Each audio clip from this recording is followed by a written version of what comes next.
Yo, what's going on, guys? And we're doing my off-season preview priorities for the Houston Rockets, and we'll go over everything A to Z. And before we start, I want to hear your guys' thoughts down below in the comment section. If you're a Houston Rockets fan, what would you want to prioritize this offseason, as they have a really good foundation to work with after, having a turnaround season due to the fact that they spent money. Jalen Green, had a huge leap, and Alperen Şengün was an absolute animal. So after going 41-41, they have the 9th overall pick via Brooklyn.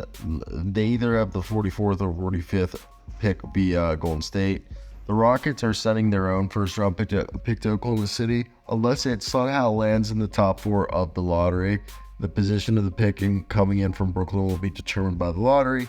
Currently, their odds for the number 1 pick are 6% chance. And they have Reggie Bullock, Aaron Holiday, Boban Marjanovic as their only unrestricted free agents. Then they have team options on Jeff Green, Jae'Sean Tate, and then their restricted free agents are Nate Hinton, Jermaine Samuels Jr., and Nate Williams. I would assume Jermaine Samuels and Nate Williams are going to be brought back. Jae'Sean Tate and Jeff Green, I assume, will be picked up. I think they like Aaron Holiday, Boban, and Reggie Bullock. I would not be surprised if all their free agents are brought back. These are like really, really cheap contracts. No one over here is going. Jae'Sean Tate and Jeff Green are making money, but I'm talking about the rest of the guys. Jae'Sean Tate and Jeff Green, they're what they make is a drop in the bucket, and if they really wanted to, they can use them as trade chips if they did want to move off of them. But Bullock and Holiday, I think there's value there. If you look at Holiday had a great bounce back here this season as a backup point guard for them. So for them this season, I think the biggest thing is GM Raphael Stone just got an extension, and it's time to take this team that was a borderline play-in team to a top 6 contending team in the West, which we all know how good the West is. And obviously they made a big jump in terms of being competitive this year. That was the goal 1. Goal 2 is to be competitive, to win more games. Houston won 41 games this season, which was a 19 game increase from the 23 games they won the year before. The Rockets were 17-11 after the All-Star break and ranked top 10 in defensive efficiency. Last season, they were 29th in defensive efficiency for the entire year. Houston returns 12 players, including this entire starting 5, and likely has a top 10 pick, courtesy of the Brooklyn Nets. Now, Houston's priority is going to continue to build on those winning habits, and, the veterans that they do have, Fred VanVleet, Dillon Brooks, Jeff Green, with Alperen Şengün, continuing to go up. And then they ended the season with Amen Thompson looking like an absolute animal. Amen was a guy who closed out the year. He shot 53% from the field. 13% from 3, but 6.5 rebounds, 9.5 points, 2.5 assists. And if you looked at what he was post All-Star break, he was putting up 12 points, 8 rebounds, 3 assists a night, 1.5 steals, a block. He shot, 55% from the field. He kind of abandoned the 3-point shot, rightfully so. And even in March and April, he was a guy who was scoring, 12.5 points. So we got to see this awesome version of Amen Thompson that they like. And then same thing goes with Cam Whitmore, who post All-Star break was a 13-point per game scorer, who really post All-Star break he shot 30% from 3, but he had some time where he was launching those threes at a high clip and they're falling. So there are concerns about Cam Whitmore being bow-legged and having very similar knees to Andrew Bynum. So I do know that's like the concern with him, or at least that's what I was told by someone with knowledge within the Lakers, and why the Lakers didn't touch him is because of their medical staff. So his knees reminded them of Andrew Bynum's. But obviously Jalen Green averaged 27.7 points and on 49% from the field in March, so that was awesome. Like, this team looked entirely different than the team that was a year ago. So they acquired Steven Adams, which eliminates most of their cap space. Like, Houston will enter the offseason with $121.7 million in guaranteed salary, but is over the $141 million cap because of $25 million non-guaranteed salaries. Jae'Sean Tate, Jeff Green, and Jock Landale's Lendell's contract becomes guaranteed of $8 million on June 29th, so he could be a trade chip. Tate's also has a team option that'll be picked up June 29th. They have till July 11th for Jeff Green's $8 million to become guaranteed, and the Rockets will have access to that $12.9 million non-taxpayer mid-level exception, and has the $4.7 million biannual exception to use in free agency, which they can also use it to acquire a player via trade.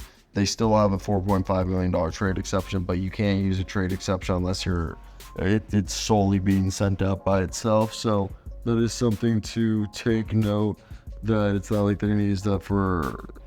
It's very unlikely that the trade exception gets used. It's actually it's actually insane to see how often we don't use trade exceptions because it's just hard to.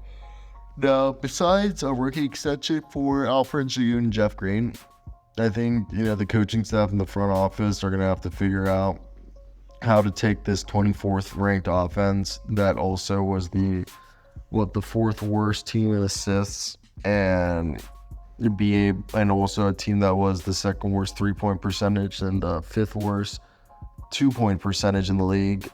I think is, something they need to improve. What's crazy is that Amen Thompson, who entered the starting lineup as a result of the Alperen Sengun injury, helped the team go to a fifth-ranked efficiency offensively.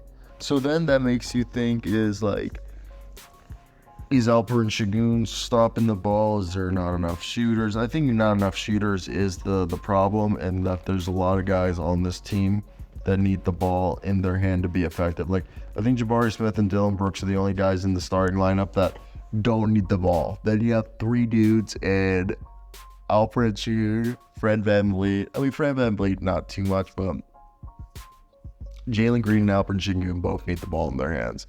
And that goes back to this offseason. Would they trade, Jeff? Did I say Jeff Green? I mean Jalen Green. Jalen Green and Alfred Sengun both need the ball in their hands. And Jalen Green, and this comes back to the whole thing that a lot of people in the media are saying, that maybe they use Jalen Green to trade for somebody I'm just saying, for example, a Paul George. I don't think that's going to happen, but that's the idea. Would you do that? You don't know. You don't know. So then when you look at the rest of the team, what's the right moves right here, as the priorities are the Rockets? Ime Udoka quickly shot down, dismissed the idea that the Rockets' winning streak and Jalen Green's offensive breakouts were a result of Sengun's injury. And he just said it was them really wanting to increase their pace and get the threes up, and all those things don't have to do with anything with Alperen Sengun. So when Jalen was struggling early in the year, he had the same looks that he was getting, and Jalen Green just started to read the game better, and that Ime Udoka believes that Alperen Sengun and Jalen Green can complement each other very well. So for the Rockets to go from phase 2 to phase 3 of the rebuild, their offense needs to resemble the team in March and not the one before the All-Star break, which is huge. And both Sengun and Jalen Green are eligible to sign rookie extensions worth up to $225 million over 5 years. The whole thing is, will the Rockets need to prioritize one of the players over the other? Sengun averaged a career-high 21 points, 9 rebounds, and 5 assists with 1.5 steals. He averaged 14.7 points paint points, which was 5th most in the NBA. Sengun doubled his 3-point attempts this season, but took a step back with his efficiency. The last time a center signed a rookie max extension was Bam Adebayo in 2020. Before the All-Star break, Jalen Green shot 41% from the field, 30% from 3. During that 11-game win streak in March, Green averaged 30 points while shooting 50% from the field, 45% from 3. He was the youngest player to average 30 points on over a 11-game win streak, passing Bob McAdoo and Kareem Abdul-Jabbar. Stone has 3 years of work to evaluate Green, but during the first 2 years, Houston was playing out the string of games. Green has improved defensively under Ime Udoka, holding opponents to 0.87 points per chance when defending isolations. That ranked in the top 10 among players to defend at least 175 isolations per second spectrum. Last season, opponents had a 1.08 points per chance when running isolations versus Green. So basically, like a 0.20 point improvement. Jae'Sean Tate and Steven Adams are extension eligible. Maybe Jae'Sean Tate gets extended, but I could also see him being traded, and then the team that trades for him extends them. But they do need more passing. This was a team that ranked 26th, which is the 4th worst in assists, so they need to move the ball. And obviously, the Russell Westbrook trade cost Houston its own first this season, unless it jumps into the top 4 via the lottery. But the Rockets recouped a top 10 pick from the Brooklyn Nets in that 21 James Harden trade, so the Nets will also be sending the 26 unprotected first to Houston, and Houston has the right to swap in 25 and 27. But because of the Westbrook trade, Houston also owns the OKC top 4 protected 26 first. Houston will also have to swap in 25 with the Thunder if they want to. If Houston pick falls outside of the top 10, Houston does have 5 second-round picks available to them. Now, I could see Reed Shepherd being the guy that they go for. Reed Shepherd, Rob Dillingham, if they want to go guard help. I just don't think they would go for a Stephen Castle or a Isaiah Collier. I think they need to go for someone who provides some shooting, even if it is at the detriment of the defense. But I think they're so good at defense that it won't matter. If they weren't going guard, I think they go. I don't think they're going to go big. I mean, unless they want to trade back, then they go big. I could see them maybe taking a wing. That way, if, for example, if they were to trade Jalen Green, Dylan Brooks could move to shooting guard next to Fred VanVleet. You have Jabari Smith and Alperen Şengün. And you could argue drafting, like, let's say Booz Ellis or Cody Williams or Ron Holland. Who else would be a wing that maybe might be in there? Oh, a Tijan Saloon, you know. Those are all people that could maybe interest them. But that's it. I want to hear you guys' thoughts. If you made it to the end of the video, like, comment, subscribe, do all that good jazz. That's going to be it from me. But I hope you guys did enjoy it. But peace out.